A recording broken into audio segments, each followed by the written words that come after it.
in your work, you quote Nietzsche quite a bit. His line, "He who has a why to live for can bear almost any how." What do you think he meant by that? What I think? What do you think he meant by that? The same as I am intended to convey to my readers and students, that the vision of a meaning ahead of someone, a meaning in wait for someone, to be fulfilled by someone, that this contributes most than anything else under equal other circumstances for survival. Meaning is the most important thing in our lives? Certainly, because what I call a will to meaning, the wish to find and to fulfill meaning, is the basic motivation in human beings. Well, this certainly runs counter to much of the determinist notions that are being bandied around these days, as man is a machine, man is a computer, man is a product of instincts. Man is something like a rat in experiments, psychological experiments. Of course, you're right, but not only against the so-called deterministic concepts of man, but also regarding the motivational theories of certain psychotherapeutic systems. Let's talk for a minute about logotherapy, which arose out of this notion of a search for meaning. Logotherapy, as one among other types of psychotherapy, is, we may say, a meaning-centered psychotherapy. Inasmuch particularly as logotherapy sees a human being not predominantly determined, not to say dominated, by the will to pleasure, as you were mentioning, nor by the will to power along the lines of Adlerian teachings, but basically, fundamentally, by a will to meaning. That is to say, the desire, the impulse to find, to discover in life, or better to say in each life situation, concrete life situation confronting someone, the desire to find a meaning therein and to go on to fulfill it. I was very intrigued. One of the most surprising things I've read recently was that you said that when you talked to European students, only 40% said they had suffered this sort of inner void, and yet 81% of American students experience the same thing. This was decades ago. We think of it just the opposite. We think of the Europeans as being buried under this existential dread and sense of purposelessness, and Americans as being optimistic and upbeat. However it might be, whether the ones or the others are suffering more or less respectively from this existential vacuum.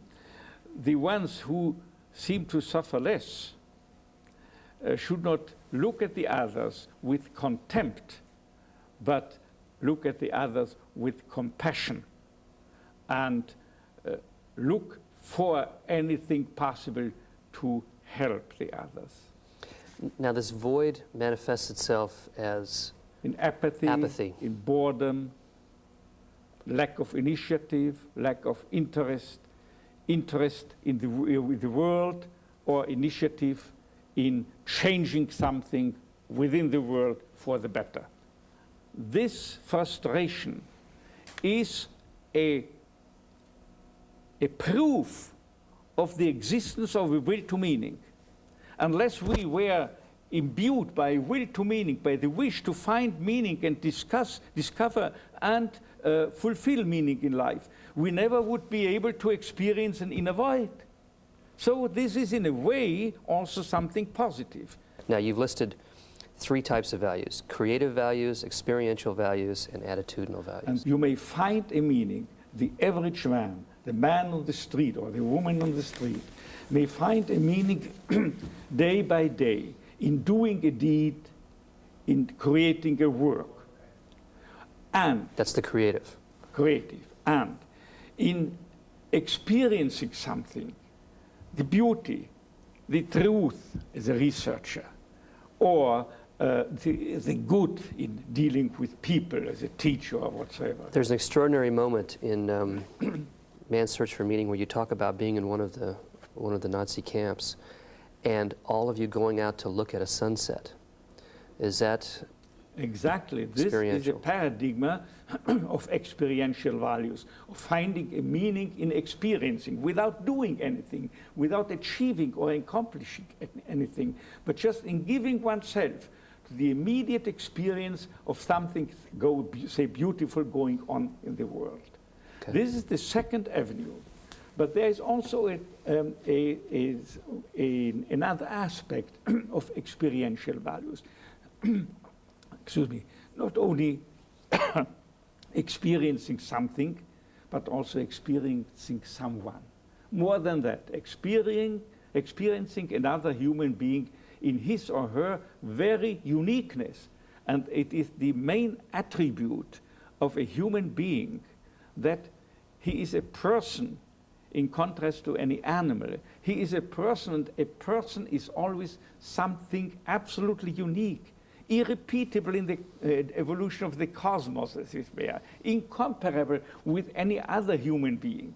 And this uniqueness can be got hold of solely by a loving person, because he not only sees the essence, but also the potentials in the beloved person, thereby, as I put it before, promoting him, alleviating it to reach out to attain this potential and to fulfill and thereby actualize also himself, but not by preaching self-actualization.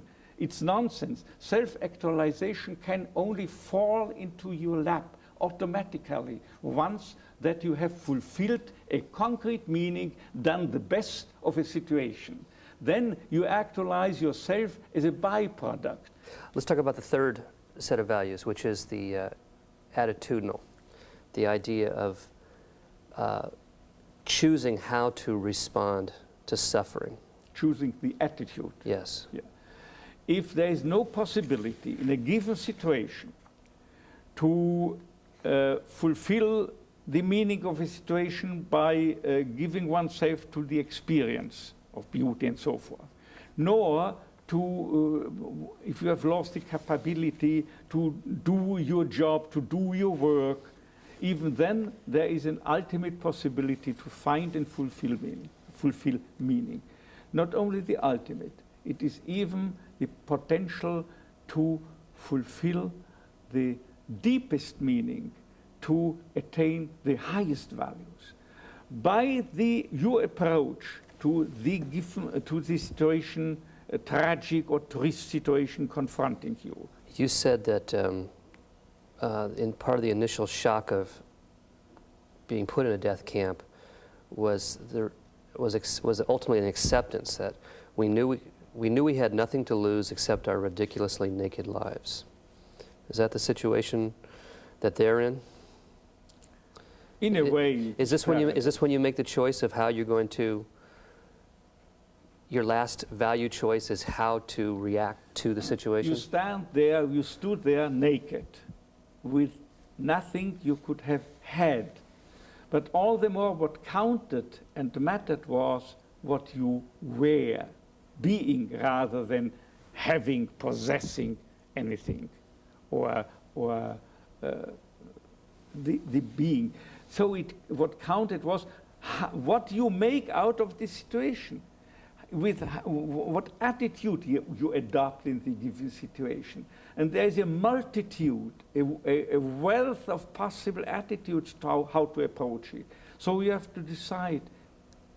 The ultimate, I would take it, attitudinal value challenge that we all share is how we're going to face death. How do you prepare people for that? How do you prepare yourself for that? I couldn't prepare anyone else unless I would have prepared myself. Because if you are a psychiatrist, your patients feel exactly whether or not you are really convinced of what you are teaching and telling them. Now, I'm convinced that in contrast to the usual aspect, the albeit sound aspect to life, and more specifically to the past, to life's transitoriness, and this includes that we approach, each of us are approaching death. In contrast to that, I maintain that in the past, nothing is lost, but right on the contrary, everything is stored forever. It is not annihilated by transitoriness, but on the contrary, it is becoming preserved forever. Something you have done can never be undone. Something you have experienced, something you have even experienced in a negative sense, going through suffering. And if you have, for instance, if you have suffered, gone through this suffering, honestly, courageously, and with dignity, who in the world, what in the world can deny, can annihilate this? What you have done has been done forever, in both ways, in a negative as in a positive way. It cannot be undone. And the past is a storehouse of what you have done, what you have experienced, what you have gone through, and what you have done out of all the negative and tragic aspects as even encountered within your life. I want to thank you for being on the show. And I want to thank you at home for watching.